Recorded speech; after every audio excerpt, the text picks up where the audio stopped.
यावर्षी संपूर्ण राज्यात 11वी प्रवेशासाठी ऑनलाईन प्रक्रिया राबवण्यात आली। एकही विद्यार्थी महाविद्यालयीन प्रवेशापासून वंचित राहू नये यासाठी शिक्षण विभागाने प्रयत्न केले। 11वी प्रवेश प्रक्रियेच्या 19 फेऱ्या झाल्या, तरीही कोल्हापूर विभागातील 5 जिल्ह्यात 11वीच्या 14,702 जागा रिक्त आहेत। त्यामुळे शिक्षण उपसंचालक विभागही अचंबित झालाय।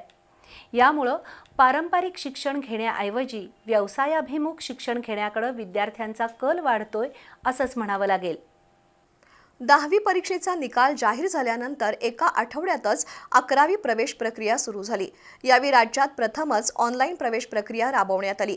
कोल्हापूर विभागातील 5 जिल्ह्यातील 944 कनिष्ठ महाविद्यालयात प्रवेश प्रक्रियेच्या 19 फेऱ्या झाल्या। एकही विद्यार्थी 11वी प्रवेशापासून वंचित राहू नये हा त्यामागील उद्देश होता।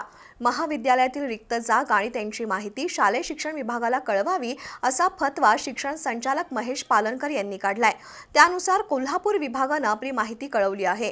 कोल्हापूर विभागातील 5 जिल्ह्यांमध्ये 11वी साठी कला, वाणिज्य आणि शास्त्र शाखेत एकूण प्रवेश क्षमता 85,550 इतकी होती।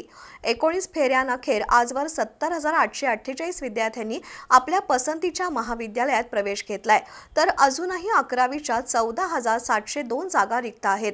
या जागा रिक्त राहण्याची कारणं शिक्षण उपसंचालक विभाग शोधत आहे।